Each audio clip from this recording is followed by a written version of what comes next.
1 gram தங்கத்தின் விலை வரலாறு காணாத அளவுக்கு அதிகரித்து 8000 ரூபாயை கடந்தது.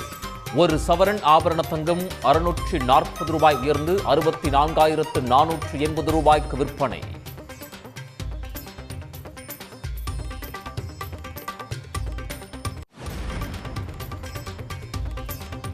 தமிழ்நாட்டில் 7,375 கோடி ரூபாய் மதிப்பிலான தொழில் முதலீடுகளுக்கு அனுமதி. 19,000 பேருக்கு வேலைவாய்ப்பு கிடைக்கும் திட்டங்களுக்கு ஒப்புதல் அளித்தது தமிழ்நாடு அமைச்சரவை.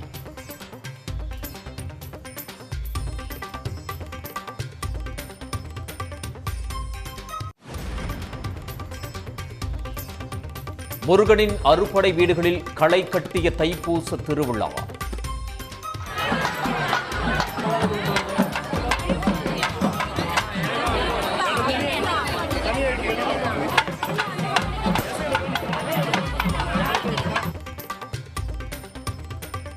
பழனி மலையடிவாரத்தில் நடைபெற்ற தேரோட்டத்தில் திரளான பக்தர்கள் பங்கேற்பு.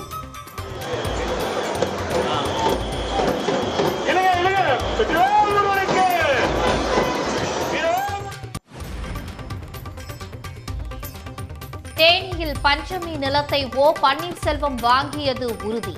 பட்டாவை ரத்து செய்ய உத்தரவிட்ட SC, ST ஆணையம் OPS மீது நடவடிக்கை எடுக்க உத்தரவு.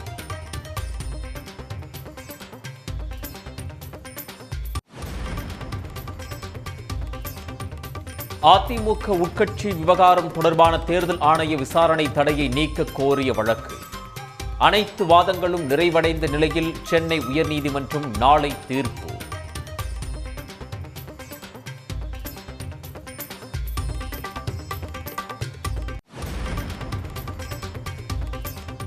இலங்கை கடற்படையால் தமிழ்நாடு மீனவர்கள் கைது செய்யப்படுவதை தடுக்க நிரந்தர தீர்வு வேண்டும்.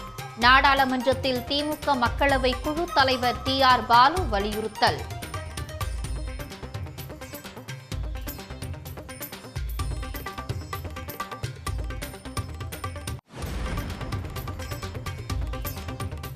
இலங்கை கடற்படையை கண்டித்து வேலை நிறுத்தம் தொடங்கிய காரைக்கால் மீனவர்கள் வரும் 14ஆம் தேதி சாலை மறியலில் ஈடுபட உள்ளதாக அறிவிப்பு.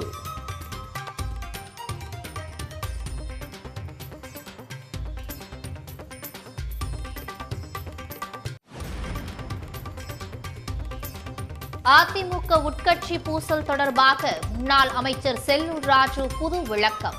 எடப்பாடி பாராட்டு விழா அமைப்பாளர்களை மட்டுமே செங்கோட்டையன் குறை கூறியதாக பேட்டி.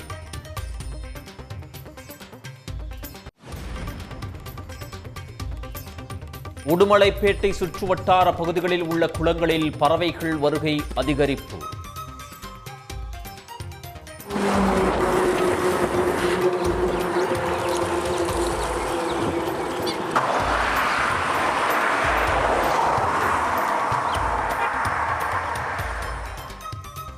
நீர்நிலைகளில் குப்பை கழிவுகள் கொட்டுவதை தடுக்க வேண்டும் என இயற்கை ஆர்வலர்கள் கோரிக்கை.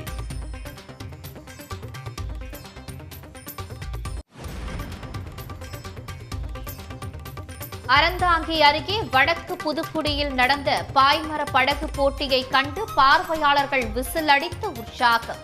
கரை திரும்பிய முதல் 3 படகுகளை இயக்கிய வீரர்களுக்கு ரொக்கம், நினைவு கோப்பை வழங்கி கௌரவிப்பு.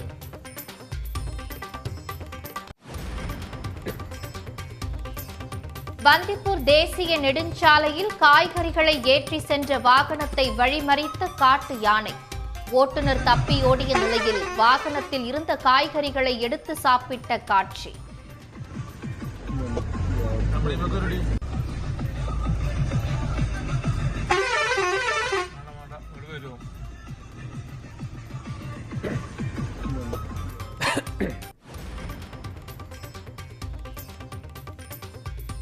சென்னை நுங்கம்பாக்கம் காம்தார் நகர் முதன்மை சாலைக்கு பாடகர் SP பாலசுப்ரமணியம் பெயர் பலகையை துணை முதலமைச்சர் உதயநிதி ஸ்டாலின் திறந்து வைத்தார்.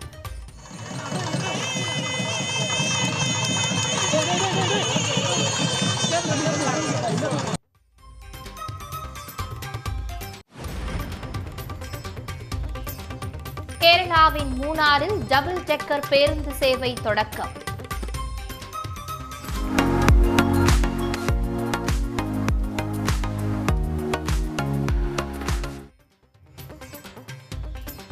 சுற்றுலா பயணிகளுக்கு புதிய அனுபவத்தை கொடுக்கும் வகையில் பேருந்தில் பல்வேறு வசதிகள்.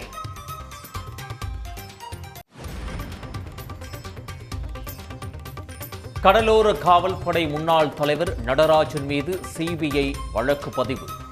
சக அதிகாரியின் பதவி உயர்வை தடுக்க சதி செய்த புகாரில் நடவடிக்கை.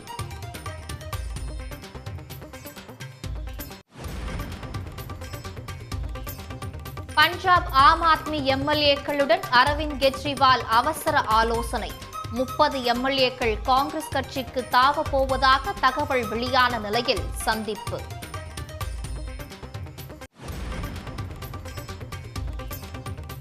மும்பை பங்குச்சந்தை குறியீடான சென்செக்ஸ் 1018 புள்ளிகள் மேல் சரிவு. தேசிய பங்குச்சந்தையான நிப்டியும் 310 புள்ளிகளுக்கு மேல் சரிந்தது.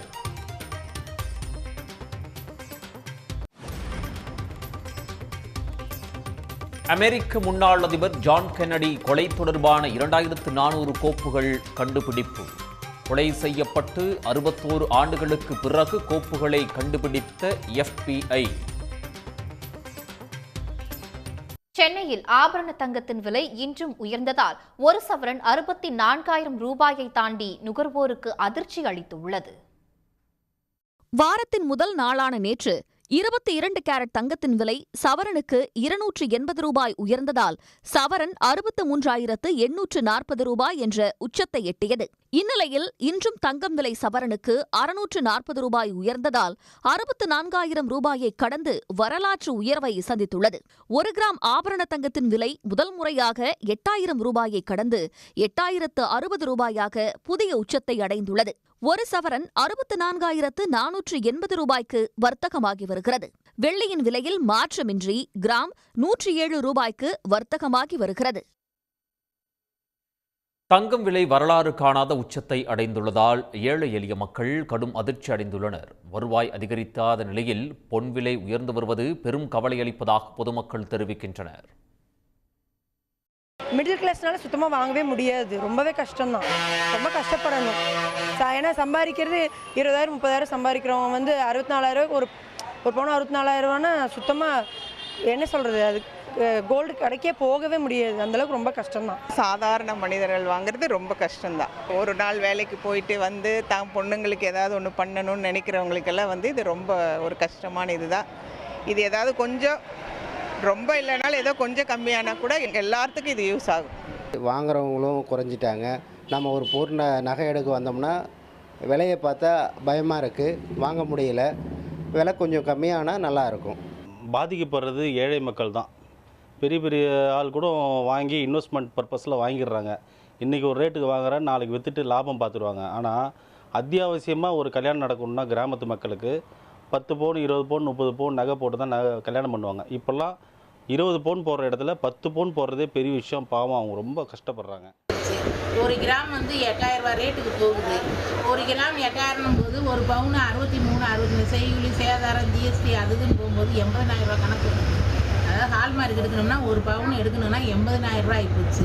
இன்னும் அடுத்த மாதத்தில் பார்த்தா யோசிக்கிறாப்புல இருக்குது. ஒரு பவுன் எடுக்கணும்னா 1,00,000 ரூபாய் ஆயிருமா என்னமோன்னு ஒரு இதாக இருக்குது. இப்படியே போனால் மிடில் கிளாஸ் கஷ்டப்படுறவங்க நாங்களாம் என்ன பண்ணுறது ஏது பண்ணுறது ஒன்றும் புரியல. எடப்பாடி பழனிசாமி பாராட்டு விழா அமைப்பாளர்களை மட்டுமே செங்கோட்டையன் குறை கூறியதாக முன்னாள் அமைச்சர் செல்லூர் ராஜு பொது விளக்கம் கொடுத்துள்ளார். மதுரை திருமலை நாயக்கர் சிலைக்கு அதிமுக சார்பில் மாலை அணிவித்து மரியாதை செலுத்த வந்தபோது செய்தியாளர்களிடம் இவ்வாறு அவர் கூறினார். ஏங்க இது என்னங்க அர்த்தம் இல்லாமல் இருக்கு? எங்க கட்சியை தான் நீங்க பேசுறீங்க, ஒண்ணுமே இல்லை. அதில் நிகழ்வு நடத்தினது விவசாய சங்கம். அதில் அம்மா படம் தலைவர் படம் இல்லை என்பது அவருடைய கோரிக்கை. அது அந்த அமைப்பாளர் சொல்லியிருக்காரு. அது இது ஒரு பெருசாக எடுத்து போய் நேற்று ஊடகங்களாம் ஒரு இதுக்கு சொல்லியிருக்காரு அந்த அமைப்புக்கு. அதைத்தான் அது எங்கள் கட்சி அவர் சொல்லலை, குறை சொல்லலை, எங்கள் பொதுச் செயலாளர் சொல்லலை. நீங்கள் நல்லா புரிஞ்சுக்கணும். எங்க படம் வைக்கலைன்னு அவர் அந்த அமைப்பாளர்கிட்ட சொல்லியிருக்காரு. நீங்கள் தேவையில்லாத சொல்லக்கூடாது. அமைப்பாளர்கிட்ட சொல்லியிருக்காரு, எங்கள் அண்ணன்கிட்ட சொல்லலை. அதைத்தான் அவர் சொல்கிறார். இதனால எங்கள் கட்சிக்குள்ளே நான் அது அப்படின்னு அவரே சொல்லிட்டார். சென்னையில் கடந்த 4 மாதங்களில் மட்டும் தங்கத்தின் விலை கிராமுக்கு 1000 ரூபாயும் சவரனுக்கு 8,000 ரூபாய்க்கு மேலும் உயர்ந்து உள்ளது. ஆபரண தங்கத்தின் விலை கடந்த 6 மாதங்களாக ஏற்றம் இறக்கமாக காணப்பட்டாலும் சிறிய இடைவேளைகளில் அதன் விலை உயர்ந்து வந்தது. கடந்த 2024ஆம் ஆண்டு செப்டம்பர் மாதம் 24ஆம் தேதி 1 கிராம் தங்கம் சரியாக 7000 ரூபாயை தொட்டிருந்தது. பின்னர் படிப்படியாக உயர்ந்து வந்த தங்கம் விலை 2024 அக்டோபர் 7ஆம் தேதி 7100 ரூபாயாகவும் அக்டோபர் 31ஆம் தேதி 7455 ரூபாயையும் எட்டியது. நவம்பரில் தங்கம் சற்று குறைந்து 16ஆம் தேதி கிராம் 6935 ரூபாயாக இருந்தது. ஆனால் சில நாட்களிலேயே மீண்டும் உயரத் தொடங்கிய மஞ்சள் உலோகத்தின் விலை 7150 ரூபாயாக பதிவானது. கடந்த ஆண்டு டிசம்பர் 20ஆம் தேதி 7040 ரூபாயாக இருந்த விலை மெல்ல உயரத் தொடங்கி 2025 புத்தாண்டு தினத்தில் 7150 ரூபாயாக பதிவானது. பின்னர் ஜனவரி 18ஆம் தேதி 1 கிராம் 7435 ரூபாயாகவும் 31ஆம் தேதி 7730 ரூபாயாகவும் புதிய உச்சம் அடைந்தது. இந்த மாதம் 1ஆம் தேதி 1 கிராம் தங்கம் 7745 ரூபாய்க்கு விற்பனையான நிலையில் அடுத்த 10 நாட்களிலேயே இன்று 8000 ரூபாயை கடந்துள்ளது. கடந்த 4 மாதங்களில் மட்டும் தங்கம் சவரனுக்கு 8480 ரூபாய் உயர்ந்துள்ளது. கடந்த 10 நாட்களில் மட்டும் சவரனுக்கு 2520 ரூபாய் அதிகரித்துள்ளதும் குறிப்பிடத்தக்கது. யாரும் பேசாத சமஸ்கிருத மொழிக்கு மக்கள் வரிப்பணத்தை செலவிடுவது அவசியமா என்று மக்களவையில் திமுக நாடாளுமன்ற குழு துணைத் தலைவர் தயாநிதி மாறன் காட்டமாக வினவினார். Sir, you are giving translation which is most welcome for the languages which are the state languages, official state languages. Can you tell me which state official language is Sanskrit? Why are you wasting taxpayers' money which the language is not even communicable? It's not communicated in any of the states in India. And nobody is speaking. Sir, the population survey in 2011 said only 73,000 people are speaking, supposed to be speaking. Sir, when that's the data, why should the taxpayers' money be wasted because of your RSS ideologies? இலங்கை கடற்படையால் தமிழ்நாட்டு மீனவர்கள் கைது செய்யப்படுவதை தடுத்து நிறுத்த வேண்டும் என்று திமுக மக்களவை குழு தலைவர் TR பாலு வலியுறுத்தியுள்ளார். The Sri Lankan Navy enter into our land, our waters, our Indian waters. They shoot the people. On 27 they will shoot 2 fishermen. On 8 February they have detained more than 14 people. The Chief Minister of Tamil Nadu has returned to the Honorable Chief Minister of External Affairs, Mr. Jaisankar, saying the government of Tamil Nadu, the government of India is not at all caring about it. They are simply keep lukewarm. So this situation is not, it should not be avoided. And both the communities in Sri Lanka as well as Tamil Nadu, they should be taken together as it has been happened in 2016 November, so that they can discuss themselves. If the government is not able to settle the issue, let them settle themselves so that things can be. இனி முக்கிய நிகழ்வுகளை ஒரு நிமிட செய்திகளாக காண்போம். சென்னை நுங்கம்பாக்கம் காம்தார் நகர் பிரதான சாலைக்கு மறைந்த பின்னணி பாடகர் SP பாலசுப்ரமணியம் பெயர் சூட்டப்பட்டுள்ளது. இவரது இல்லம் அமைந்துள்ள பகுதியில் SP பாலசுப்ரமணியம் சாலை என்ற பெயர் பலகையை துணை முதலமைச்சர் உதயநிதி ஸ்டாலின் திறந்து வைத்தார்.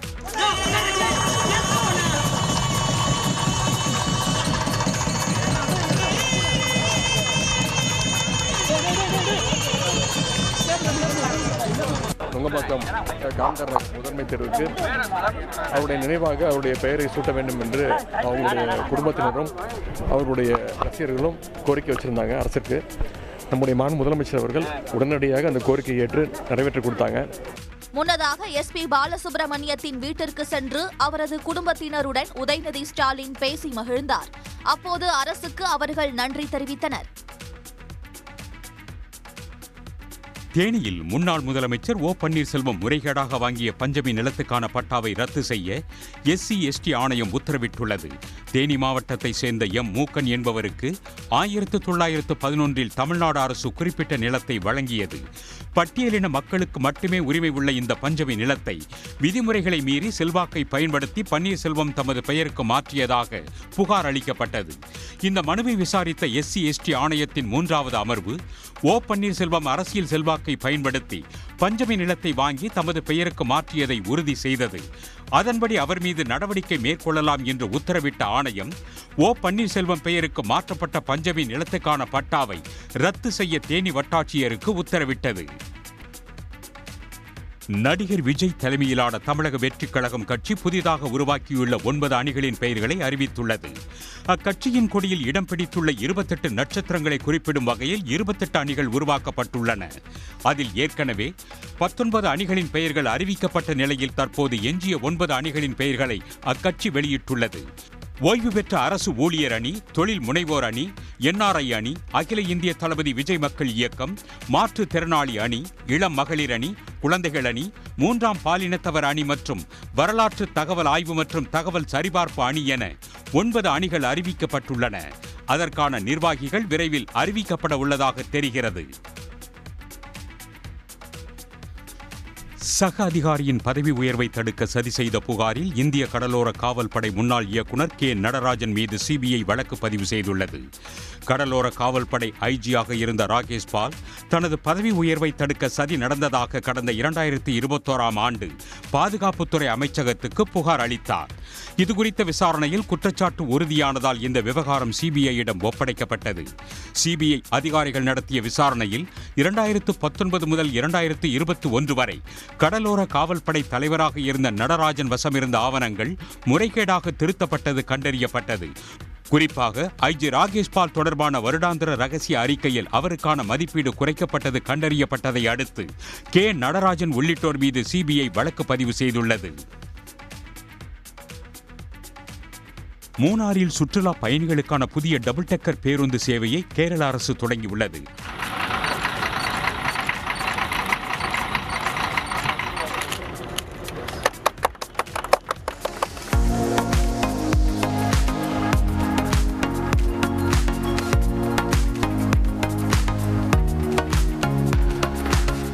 கண்ணாடி பலகைகளால் ஆன இந்த ராயல் வியூ பேருந்தின் மேல்தளத்தில் 38 பேரும் கீழ்த்தளத்தில் 12 பேரும் என மொத்தம் 40 பேர் வரை அமர்ந்து பயணிக்கலாம். பயணத்தின் போது தேயிலை தோட்டங்கள் மற்றும் உயர் மலைத்தொடர்களின் 360 டிகிரி காட்சியை வழங்கும் வகையில் ராயல் வியூ டபுள் டெக்கர் பேருந்து வடிவமைக்கப்பட்டுள்ளது. புதிய பேருந்து சேவையை கொடியசைத்து தொடங்கி வைத்த கேரள போக்குவரத்து துறை அமைச்சர் கணேஷ்குமார் இது சுற்றுலா பயணிகளுக்கு புதிய அனுபவத்தை வழங்கும் என்றார். கேரள மாநில போக்குவரத்து கழகத்திற்கு சொந்தமாக மூணாறில் உள்ள இடங்களில் 5 நட்சத்திர விடுதிகள் கட்டுவதற்கான திட்டங்கள் கோரப்பட்டுள்ளதாகவும் அவர் கூறினார். பஞ்சாப் மாநில ஆம் ஆத்மி MLAக்கள் 30 பேர் காங்கிரசுக்கு தாவ உள்ளதாக தகவல் வெளியான நிலையில் பஞ்சாப் முதலமைச்சர் பகவந்த் மான் மற்றும் MLAக்களுடன் கட்சியின் தலைவர் அரவிந்த் கெஜ்ரிவால் அவசர ஆலோசனை நடத்தியுள்ளார். டெல்லி மாநில தேர்தல் தோல்வியை அடுத்து ஆம் ஆத்மி கட்சிக்குள் அதிகார போட்டி நிலவுவதாக தெரிவித்த பஞ்சாப் காங்கிரஸ் தலைவர் பிரதாப் சிங் பஜ்வா ஆம் ஆத்மி கட்சியின் 30 MLAக்கள் தங்களுடன் தொடர்பில் இருப்பதாகவும் தெரிவித்தார். இந்நிலையில் பஞ்சாப் முதலமைச்சர் பகவந்த் மானை டெல்லி வரவழைத்து அரவிந்த் கெஜ்ரிவால் ஆலோசனை நடத்தியுள்ளார். இந்த ஆலோசனையில் பஞ்சாப் மாநில ஆம் ஆத்மி கட்சி MLAக்களும் பங்கேற்றனர். கூட்டத்துக்கு பின் செய்தியாளர்களிடம் பேசிய பகவந்த் மான் ஆம் ஆத்மி கட்சியின் MLAக்கள் அனைவரும் தங்களுடன் தான் இருப்பதாகவும் தேவைப்பட்டால் எண்ணி பார்த்துக் கொள்ளலாம் என்றும் தெரிவித்தார். प्रताप बाजवा पिछले 2.5 साल से यही कह रहे हैं, तो उनको कहने दो, उनके पास है नहीं, उनको बोलो जी हमारे विधायकों की बात गिनती मत करो, अपने गिन लो दिल्ली में कितने हैं तीसरी बार. तो मतलब वो तो कहते रहते हैं, पहले भी कहते थे 40 आ रहे हैं. நடப்பு வாரத்தில் 2வது நாளாக இன்றும் பங்குச்சந்தை மிக மோசமான சரிவை எதிர்கொண்டது. அமெரிக்காவின் புதிய வரி விதிப்பு அச்சுறுத்தல்களால் முதலீட்டாளர்கள் பலரும் தங்கம் போன்ற பாதுகாப்பான முதலீடுகளில் கவனம் செலுத்துகின்றனர். இது தவிர அந்நிய முதலீட்டாளர்களும் வெளியேறி வருவதால் இந்திய பங்குச்சந்தை ஆட்டம் கண்டு வருகிறது. நேற்றும் பங்குச்சந்தை பெரும் சரிவை கண்டிருந்த நிலையில் 2வது நாளான இன்றும் வர்த்தகம் தொடங்கியது முதலே சரிவு காணப்பட்டது. மும்பை பங்குச்சந்தை குறியீடான சென்செக்ஸ் 1018 புள்ளிகள் சரிந்து 56,293 புள்ளிகளிலும் தேசிய பங்குச்சந்தை குறியீடான நிப்டி 309 புள்ளிகள் வரை சரிந்து 23,071 புள்ளிகளிலும் வர்த்தகமானது. இன்றைய பங்குச்சந்தையில் இன்ஃபோசிஸ், சிப்லா, பாரதி ஏர்டெல், மாருதி உள்ளிட்ட பங்குகள் உயர்ந்தும் டாடா ஸ்டீல், L&T, இந்துஸ்தான் யூனிலீவர், பெல், HDFC உள்ளிட்ட பங்குகள் சரிந்தும் வர்த்தகமாகின. இந்திய சந்தைகளில் முதலீட்டாளர்களுக்கு ஒரே நாளில் சுமார் 10 லட்சம் கோடி இழப்பு ஏற்பட்டது. தமிழ்நாட்டில் 7,375 கோடி ரூபாய் மதிப்பிலான தொழில் முதலீடுகளுக்கு அனுமதி அளிக்கப்பட்டுள்ளது. வேலூர், தூத்துக்குடி, திருச்சி, பெரம்பலூர் மாவட்டங்களில் அமையும் தொழிற்சாலைகளின் முதலீடுகளுக்கு முதலமைச்சர் மு.க. ஸ்டாலின் தலைமையில் நடைபெற்ற அமைச்சரவை கூட்டத்தில் ஒப்புதல் அளிக்கப்பட்டுள்ளது. இதன் மூலம் சுமார் 19,000 பேருக்கு வேலைவாய்ப்பு கிடைக்கும். உலகளாவிய திறன் மையங்கள், லெதர் அல்லாத காலணி, உணவு பதப்படுத்தல் உள்ளிட்ட துறைகளில் தொழில்களுக்கு அனுமதி அளிக்கப்பட்டுள்ளது. ஓபன் ஏஐ நிறுவனத்தை வாங்க எலான் மஸ்க் தலைமையிலான முதலீட்டாளர் குழு முன்வந்துள்ளது. இதனை நிராகரித்த ஓபன் ஏஐ நிறுவனத்தின் தலைமைச் செயல் அதிகாரி சாம் ஆல்ட்மேன், எக்ஸ் நிறுவனத்தை விலைக்கு தருகிறீர்களா என பதிலடி கொடுத்துள்ளார். கடந்த 2015ஆம் ஆண்டு சாட் ஜிபிடியை வடிவமைத்த ஓபன் ஏஐ நிறுவனத்திற்கு ஆதரவாக எலான் மஸ்க் இருந்தார். ஆரம்ப கட்டத்தில் ஓபன் ஏஐ லாப நோக்கமற்ற நிறுவனமாக இருந்தது. பிறகு லாப நோக்கம் கொண்ட நிறுவனமாக மாற்றும் முயற்சிகளில் சாம் ஆல்ட்மேன் ஈடுபட்டார். இதனால் அதிருப்தி அடைந்த மஸ்க் அந்நிறுவனத்தை கடுமையாக விமர்சித்து வழக்கும் தொடர்ந்தார். இந்நிலையில் எலான் மஸ்க் மற்றும் சில முதலீட்டாளர்கள் குழுக்கள் சேர்ந்து இந்திய மதிப்பில் 8,45,000 கோடிக்கு ஓபன் ஏஐ நிறுவனத்தை விலைக்கு வாங்கும் திட்டத்தை சாம் ஆல்ட்மேனிடம் தெரிவித்ததாக அமெரிக்க ஊடகங்கள் செய்தி வெளியிட்டுள்ளன. இதனை நிராகரித்த சாம் ஆல்ட்மேன், நீங்கள் விரும்பினால் எக்ஸ் தளத்தை வெறும் 11 கோடி ரூபாய்க்கு வாங்க தயாராக இருப்பதாக தெரிவித்துள்ளார். தமிழ்நாட்டின் முக்கிய நிகழ்வுகளை எக்ஸ்பிரஸ் செய்திகளாக பார்க்கலாம். இலங்கை கடற்படை காரைக்கால் மீனவர் மீது துப்பாக்கிச்சூடு நடத்தியதை கண்டித்தும், தமிழ்நாடு மற்றும் புதுச்சேரி மீனவர்களை தொடர்ச்சியாக கைது செய்யப்படுவதையும் கண்டித்தும் காரைக்கால் மீனவர்கள் தொடர் வேலைநிறுத்த போராட்டத்தை தொடங்கியுள்ளனர். இதனால் 500க்கும் மேற்பட்ட விசைப்படகுகள் காரைக்கால் துறைமுகத்தில் நிறுத்தி வைக்கப்பட்டுள்ளன. இதுக்கு பிறகு இன்னையிலிருந்து அனைத்து காரைக்கால் மாவட்டத்தில் விசைப்படகுகளிலிருந்து கட்டுமரம் முதற்கொண்டு எல்லா படகுகளும் இன்றைய நிலைமைக்கு கரை வந்துருச்சு. இன்னையிலிருந்து தொடர் வேலை நிறுத்தம். அதன் பிறகு இந்த 14ஆம் தேதி வரக்குள்ள 14ஆம் தேதிக்கு பிறகு ஆர்ப்பாட்டம் பண்ணலான்னு ஒரு எண்ணத்தில் இருக்கிறோம். இந்த 14ஆம் தேதிக்குள்ள அரசு தலையிட்டு எங்களுக்கு அந்த அடிப்பட்ட மீனவரை இலங்கையிலிருந்து கொண்டு வந்து மேல் சிகிச்சைக்கு தமிழ்நாட்டில் வச்சு நல்ல மருத்துவமனையில் வச்சு பார்க்கணும். ஸ்ரீவைகுண்டம் தாமிரபரணி ஆற்றுப்படுகையில் உள்ள சீமை கருவேல மரங்களை அகற்றும் பணி மீண்டும் தொடங்கியது. வனத்துறையின் தடை உத்தரவுக்கு எதிராக வியாபாரிகள் சங்கத்தினர் கடையடைப்பு போராட்டம் நடத்தப்படும் என எச்சரித்தனர். இந்த நிலையில் தாசில்தார், கோட்டாட்சியர் ஆகியோர் வனத்துறையினரிடம் பேசியதை அடுத்து சீமை கருவேல மரங்களை அகற்றும் பணி தொடங்கியது. கனிமொழி எம்பி அம்மாவும் கலெக்டரும் தொடங்கி வச்ச ஸ்கீம் இது இதை தடுக்கிறதுக்கோ உரிமை கொண்டாடுறதுக்கோ யாருக்கும் எந்த விதமான உரிமை கிடையாது. இந்த ஸ்கீம் முக்காணி ரவுண்டான அவர் புன்னக்காயல் வரைக்கும் இந்த முள்செடி அகற்றதுக்கு ஆர்டர் போட்டிருக்காங்க. டெல்லியில் நடைபெற்ற வாக்கோ சர்வதேச கிக் பாக்ஸிங் போட்டியில் காஞ்சிபுரத்தைச் சேர்ந்த வீரர்கள் 8 தங்கம் 5 வெள்ளிப் பதக்கங்களை வென்று அசத்தியுள்ளனர். காஞ்சிபுரத்தில் உள்ள தற்காப்பு கலைக்கூடத்தில் பயிற்சி பெற்ற 9 வீரர்களும் பல்வேறு பிரிவுகளில் சர்வதேச வீரர்களுடன் மோதி வெற்றி வாகை சூடி ஊர் திரும்பியுள்ளனர். Open international kick boxing tournament டெல்லியில் நடந்ததில் நாங்கள் காஞ்சிபுரத்துலேருந்து 9 பேர் போயிருந்தோம். தமிழ்நாட்டு அளவுலேருந்து மொத்தம் 61 பேர் அதில் கலந்துக்கிட்டாங்க. டோர்னமெண்ட் பண்ணுறதுக்கு எங்கள் கோச்சஸ், எங்கள் பேரண்ட்ஸ் தான் எங்களுக்கு ரொம்ப சப்போர்ட் பண்ணாங்க. நீலகிரி மாவட்டம் மசனகுடியில் வனத்துறை அலுவலகத்திற்குள் போராட்டம் நடத்திய கூடலூர் அதிமுக எம்எல்ஏ பொன் ஜெயசீலன் மீது 5 பிரிவுகளில் வழக்கு பதிவு செய்யப்பட்டுள்ளது. கடந்த 5ஆம் தேதி முதுமலை புலிகள் காப்பக துணை இயக்குநர் அலுவலகத்தில் நடைபெற்ற குறைதீர் கூட்டத்தில் பொன் ஜெயசீலன் உள்ளிட்டோர் முன்வைத்த கோரிக்கைகளுக்கு அதிகாரிகள் எதிர்ப்பு தெரிவித்தனர். இதனையடுத்து வனத்துறை அலுவலகத்திற்குள் போராட்டம் நடத்தினர். அப்போது முதுமலை புலிகள் காப்பக வெளிமண்டல துணை இயக்குநர் அருண்குமாரை அவர்கள் சிறைபிடித்ததால் பரபரப்பு ஏற்பட்டது. கன்னியாகுமரி மாவட்டம் ஆத்தூர் தொட்டி பாலத்தின் முகப்பில் முன்னாள் முதலமைச்சர் காமராஜரின் உருவம் பொறித்த கல்வெட்டை மர்ம நபர்கள் உடைத்து சேதப்படுத்தியது பரபரப்பை ஏற்படுத்தியது. இதுகுறித்து விசாரணை நடத்த வந்த அதிகாரிகள் உடைந்த பாகங்களை அங்கிருந்து அகற்றினர். விஷம செயலில் ஈடுபட்ட நபர்களை உடனடியாக கைது செய்ய கிள்ளியூர் சட்டமன்ற உறுப்பினர் ராஜேஷ்குமார் வலியுறுத்தியுள்ளார். பெருந்தலைவருடைய உருவம் பொறித்த கல்வெட்டு இன்று உடைக்கப்பட்டிருக்கிறது. உடைக்கப்பட்ட சமூக விரோதிகளை உடனடியாக காவல்துறை கண்டுபிடித்து அதற்கான தண்டனையை கொடுக்க வேண்டும் என்றும், தொட்டிப்பாலத்தை பொறுத்தவரையில் அங்கே இரவு நேர காவலர்களை பணியமர்த்த வேண்டும் என்றும் நான் கேட்டுக்கொள்கிறேன். கலாச்சேத்ரா முன்னாள் பேராசிரியர் ஸ்ரீஜித் கிருஷ்ணா மீதான பாலியல் வழக்கு விசாரணையை 4 வாரங்களில் துவங்க சைதாப்பேட்டை நீதிமன்றத்திற்கு சென்னை உயர்நீதிமன்றம் உத்தரவிட்டுள்ளது.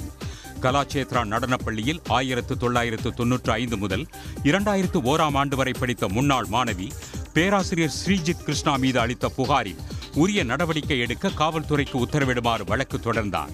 அதை நீதிபதி இளந்தரையன் விசாரித்தார். காவல்துறை தரப்பில் ஆஜரான அரசு வழக்கறிஞர் ஸ்ரீஜித் கிருஷ்ணாவுக்கு எதிராக முதல் தகவல் அறிக்கை பதிவு செய்யப்பட்டு சைதாப்பேட்டை நீதிமன்றத்தில் இறுதி அறிக்கை தாக்கல் செய்யப்பட்டுள்ளதாக தெரிவித்தார்.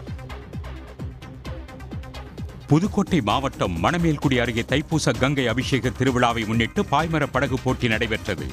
புதுக்கோட்டை, தஞ்சை, ராமநாதபுரம் உள்ளிட்ட மாவட்டங்களில் இருந்து 16 பாய்மர படகுகள் இதில் கலந்து கொண்டன. ஒரு படகிற்கு 6 பேர் வீதம் 96 வீரர்கள் போட்டியில் பங்கேற்றனர். 7 கிலோமீட்டர் பந்தய எல்லை நிர்ணயம் செய்யப்பட்டிருந்தது. முதல் 3 இடங்களை பிடித்த படகிற்கு ரொக்கப்பணம் மற்றும் நினைவு கோப்பைகள் பரிசாக வழங்கப்பட்டன. நீலகிரி மாவட்டம் குன்னூர் அருகே 4 ஆண்டுகளாக அடைக்கப்பட்டிருக்கும் சாலையை திறக்க வேண்டும் என கோரிக்கை எழுந்துள்ளது.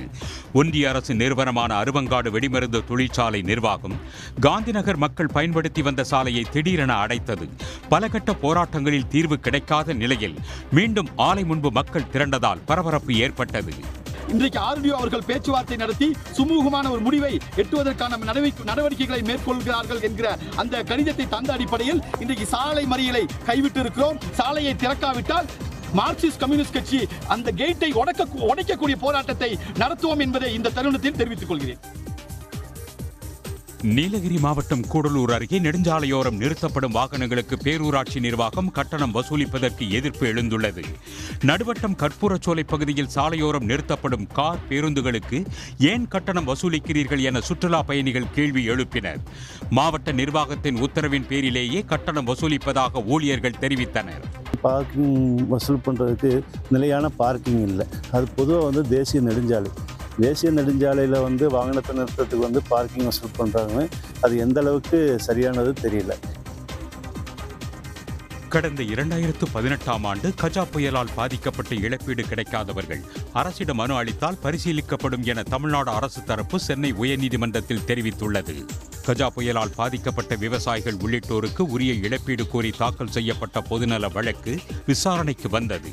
அப்போது அரசு தரப்பிலான வாதத்தை பதிவு செய்த நீதிபதிகள் எவ்வளவு இழப்பீடு வழங்குவது என்பது குறித்து அரசுதான் சட்டப்படி முடிவெடுக்க வேண்டும் என கூறி வழக்கை முடித்து வைத்தனர். செங்கல்பட்டு மாவட்டம் மதுராந்தகத்தில் நடைபெற்ற நிகழ்ச்சி ஒன்றில் கலந்து கொண்ட தேமுதிக பொதுச் செயலாளர் பிரேமலதா விஜயகாந்திடம் சட்டமன்ற தேர்தலில் கூட்டணி குறித்து கேள்வி எழுப்பப்பட்டது. தனக்கு ஜோசியம் தெரியாது, அதனால் அது குறித்து தற்போது சொல்ல முடியாது என பதிலளித்துள்ளார். அப்போது அதிமுகவோடு கூட்டணி வேண்டாம் என்று அக்கட்சியின் தொண்டர் ஒருவர் குரல் எழுப்பியதால் சலசலப்பு ஏற்பட்டது. இன்னும் 1 வருஷம் இருக்கு. அந்த 1 வருஷம் கழிச்சு யார் கூட சேர்றாங்க, எப்படி கூட்டணி அமைய போகிறது என்பதெல்லாம் இப்ப பிப்ரவரியில இருக்கும்.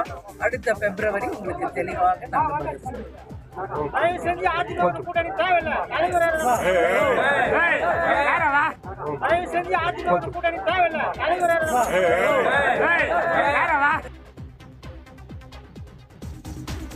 நீலகிரி மாவட்டம் முதுமலை அருகே உள்ள பந்திப்பூர் புலிகள் காப்பகத்தில் 4 குட்டிகளுடன் தாய்ப்புலி ஒன்று சாலையை பாதுகாப்பாக கடந்தது. அப்போது எடுக்கப்பட்ட வீடியோ சமூக வலைதளங்களில் வேகமாக பரவி வருகிறது. சுற்றுலா பயணிகள் வாகன சவாரியாக அழைத்துச் செல்லப்பட்ட போது இந்த காட்சி பதிவானது.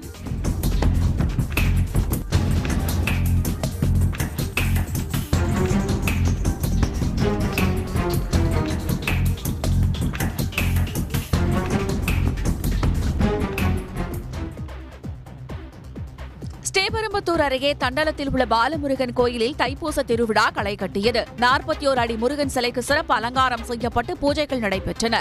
விழாவில் ரத்னகிரி பாலமுருகன் அடிமை சுவாமிகள் கலந்து கொண்டு முருகனுக்கு பால் அபிஷேகம் செய்தார். ஏராளமான பக்தர்கள் பால்குடம் ஏந்தி வந்தும் நேர்த்திக்கடன் செலுத்தினர்.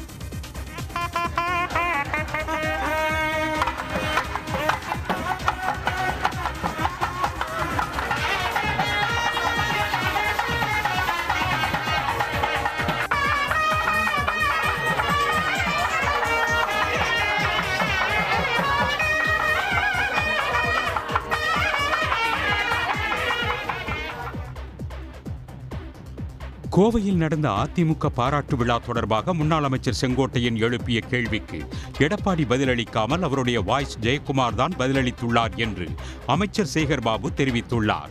தைப்பூசத்தையொட்டி சென்னை 7 கிணறு பகுதியில் அமைந்துள்ள வள்ளலார் வசித்த இல்லத்தில் அன்னதானம் வழங்கும் நிகழ்வை அமைச்சர் சேகர்பாபு கொடியேற்றி தொடங்கி வைத்தார்.